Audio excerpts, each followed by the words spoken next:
بسم الله الرحمن الرحيم.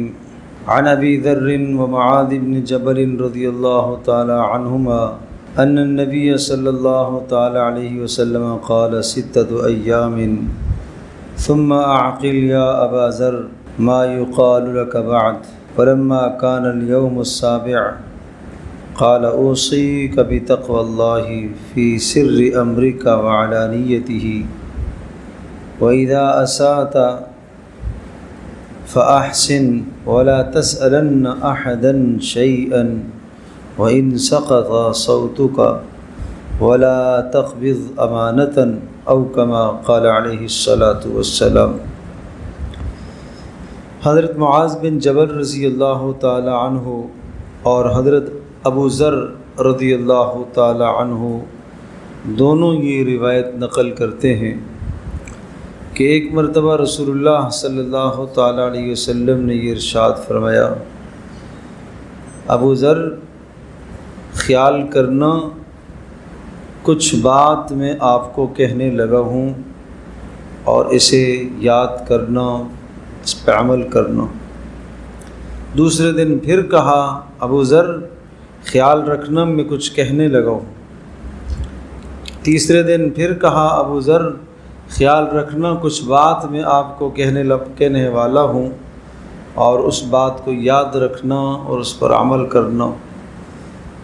چوتھے دن، پانچویں دن، چھٹے دن، 6 دن مسلسل یہ بات کہتے رہے کہ ابو ذر یاد رکھنا، کچھ بات، کچھ نصیحت مجھے آپ سے کہنی ہے۔ اور جب 7واں دن آیا تو پھر رسول اللہ صلی اللہ تعالیٰ علیہ وسلم نے جو باتیں ذکر فرمائی ہیں وہ 4 باتیں۔ پہلی بات تو یہ ارشاد فرمائی، اوصیک بتقوی اللہ فی سر امرک وعلانیتہ، کہ تنہائی میں بھی اور مجلس میں بھی، جلوت میں بھی، خلوت میں بھی، اپنے گھر بیٹھے بھی، لوگوں کے سامنے بھی، ہر حال میں اللہ کا ڈر اختیار کرنا، گناہوں سے بچنے کی کوشش کرنا، گناہوں سے بچنے کی کوشش کرنا۔ تنہائی میں بسا اوقات انسان گناہ کرتا ہے اور آدمی یہ سمجھتا ہے کہ کوئی بات نہیں، کوئی نہیں دیکھ رہا ہے۔ اللہ تبارک و تعالی ستار ہے، اللہ نے ستاری کا پردہ ڈالا ہوا ہے۔ لیکن یہ بات ذہن نشین فرما لیجیے، ایک حدیث میں آتا ہے کہ جب انسان تنہائی میں گناہ کرتا ہے تو اللہ تبارک تعالیٰ اس گناہ کی وجہ سے لوگوں کے دلوں میں جو اس کی محبت ہوتی ہے اس محبت کو ختم کر دیتا ہے۔ پھر جب گناہ کرتا ہے، تنہائی میں چھپ کے گناہ کرتا ہے، تو اب اللہ تبارک تعالیٰ لوگوں کے دلوں میں اس کی نفرت ڈال دیتا ہے۔ پہلے محبت ختم ہوتی ہے اور اس کے بعد نفرت پیدا ہو جاتی ہے۔ یہ سخت سزا ملتی ہے گناہ کی اس دنیا میں، باقی آخرت میں جو سزا ہے وہ تو اللہ نے دینی ہی دینی ہے۔ اس لیے فرمایا کہ ہر حال میں، جلوت خلوت میں، مجمع میں، تنہائی میں، ہر حال میں اللہ کا ڈر، یعنی گناہوں سے بچتے رہنا، اللہ کے خوف کی وجہ سے گناہوں سے بچتے رہنا، یہ خاص بات ارشاد فرمائی۔ اور دوسری بات ارشاد فرمائی، وَإِذَا أَسَأْتَ فَأَحْسِنْ، اگر تجھ سے کوئی گناہ ہو جائے اور برا عمل ہو جائے تو برے عمل کے بعد نیکی ضرور کیا کرو، برے عمل کے بعد نیکی ضرور کیا کرو، اس لیے کہ گناہوں کے اثرات ہیں، گناہوں کا اثر انسان کے مزاج پر، طبیعت پر، دل پر گناہ کا اثر پڑتا ہے، ایک سیاہ دھبا اور نقطہ لگ جاتا ہے گناہ سے۔ تو اس لیے فرمایا کہ اس گناہ کے اثر کو اور اس کی نحوست اور ظلمت کو ختم کرنے کے لیے نیکی کر لیا کرو، تاکہ نیکی کے ذریعے سے وہ جو گناہ کی ظلمت آئی ہے، تاریکی آئی ہے، وہ ختم ہو جائے۔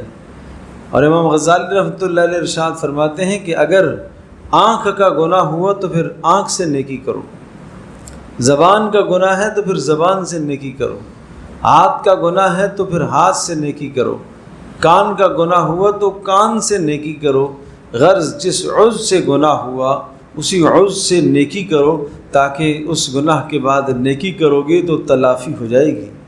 جو گناہ کی ظلمت دل پر آئی ہے، جو غبار چھایا ہے، تاکہ وہ غبار صاف ہو جائے اور دل صاف شفاف ہو جائے، اس لیے نیکی کے بعد اور گناہ کے بعد نیکی کر لیا کرو۔ اور تیسری بات ارشاد فرمائی وَلَا تَسْأَلَنَّ أَحَدًا شَيْئًا وَإِن سَقَطَ صَوْتُكَ، کسی سے کوئی بھی چیز کا سوال مت کرنا، کسی سے کسی چیز کا سوال مت کرنا، کسی بندے سے کوئی سوال مت کرنا۔ کوئی حاجت پیش آئے اللہ سے مانگنا۔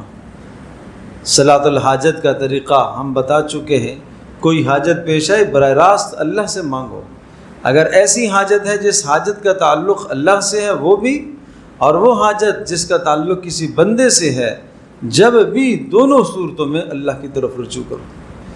اور یہاں تک ارشاد فرمایا کہ وَإِن سَقَطَ صَوْتُكَ، ایک چھوٹی سی چیز، مثلاً آپ گھوڑے پر سوار ہو اور آپ کے ہاتھ سے چابک گھوڑے کا کوڑا نیچے گر گیا ہے، ڈنڈی لاٹھی نیچے گر گئی ہے، وہ بھی آپ خود اتر کے اٹھاؤ، وہ بھی کسی سے سوال مت کرو۔ اس قدر جو ہے تقوی کا اعلیٰ معیار سمجھایا، بلندی تقوی کا ایک بلند معیار سمجھایا کہ تم کسی سے سوال نہ کیا کرو۔ گو کہ ما تحت الاسباب، دنیا میں روزمرہ کی ضرورتیں جو ہمیں پیش آتی ہیں، تو ان روزمرہ کی ضرورتوں میں ایک دوسرے سے ہم چیز لے سکتے ہیں، سوال کر سکتے ہیں۔ آپ کو کوئی برتن ضرورت ہے، آپ کو پانی چاہیے، آپ کو کوئی بھی دنیا کی چیز روزمرہ چاہیے، کسی کا کسی سے کوئی قرض لینا ہے، ٹھیک ہے، گنجائش ہے، شریعت نے جائز قرار دی ہے کہ آپ دوسرے سے لے لیں، اور اسے بھی کہا گیا کہ آپ بھی اپنے بھائی کی حاجت کو پورا کرو، اسے بھی ترغیب دی گئی ہے۔ لیکن ایک آدمی کے پیچھے پڑ جانا، ایک بار مانگا، دوسری بار مانگا، تیسری بار مانگا، جب وہ نہیں دے رہا پھر اس کے پیچھے پڑ جانا کہ میرا کام بس یہیں سے ہوگا، یہ بات بہت غلط ہے۔ یہ گویا کہ اللہ کی تقدیر اور فیصلوں کو نہیں جانتا، اور یہ تو گویا کہ شرک کی کیفیت بن گئی ہے کہ بار بار اسی کے پیچھے پڑا ہوا ہے۔ جو اللہ سے چمٹنا چاہیے وہ ایک بندے سے چمٹ رہا ہے، یہ تو شرک ہے۔ تو اس لیے ارشاد فرمایا کہ سوال اللہ ہی سے کرنا، کسی بندے سے سوال مت کرنا۔ اور چوتھی بات سے ارشاد فرمائی وَلَا تَقْبِضْ أَمَانَةً، کسی کی امانت کو ہڑپ مت کرنا۔ کسی نے آپ کے پاس کوئی امانت رکھی ہے تو اس امانت کو، اس کی حفاظت کرو اور اس کو اس کے مالک تک پہنچاؤ، اور نہیں پہنچا سکتے ہو تو مت ذمہ لو اس امانت کا۔ یہ بار گراں، یہ عظیم بوجھ، یہ آپ کو قیامت کے دن ادا کرنا پڑے گا۔ تو یہ چار باتیں رسول اللہ صلی اللہ علیہ وسلم نے فرمائی، لیکن انداز دیکھیے کہ 6 دن مسلسل کہتے رہے میں آپ کو ایک نصیحت کروں گا، میں آپ کو ایک بات کہنے والا ہوں، اس پر عمل کرنا، اس پر عمل کرنا۔ تو یہ 6 دن کہنے کے بعد یہ نصیحت کی اہمیت کی طرف اشارہ ہے کہ اتنی عظیم الشان اور قیمتی باتیں رسول اللہ صلی اللہ علیہ وسلم کی، ہر بات قیمتی ہے، لیکن یہ 4 باتیں جو حضرت صلی اللہ علیہ وسلم نے ارشاد فرمائی، اگر آدمی زندگی کا معمول بنا لے تو انسان کی زندگی کے بدلنے کے لیے یہ 4 باتیں ہی کافی ہیں۔ ہر حال میں، ہر آن ہر گھڑی اللہ کا ڈر اختیار کرنا، گناہوں سے اپنے آپ کو بچاتے رہنا، اور نمبر 2 اگر گناہ ہو جائے تو اس کے بعد نیکی کر لینا، اور نمبر 3 کسی سے سوال مت کرنا، اور نمبر 4 کسی کی امانت کو ضائع اور ہڑپ مت کرنا۔ اگر کسی کی امانت آپ کے پاس آتی ہے تو اس کا تحفظ کرنا اور مالک کو پہنچانا۔ اللہ پاک ہم سب کے لیے سمجھنا عمل کرنا آسان فرمائے۔ الحمدللہ رب العالمین، والصلاة والسلام علی سید الانبیاء والمرسلین وعلی آلہ وصحبہ وامتی اجمعین۔ اللہم استر عوراتنا وآمن روعاتنا، اللہم انا نسألک الہدى والتقى والعفاف والغنى، اللہم انا نعوذ بک من الفتن ما ظہر منها وما بطن، ربنا لا تجعلنا فتنة للقوم الظالمين ونجنا برحمتك من القوم الكافرين، وصلی اللہ تعالی علی خیر خلق محمد وعلى آلہ وصحبہ اجمعین۔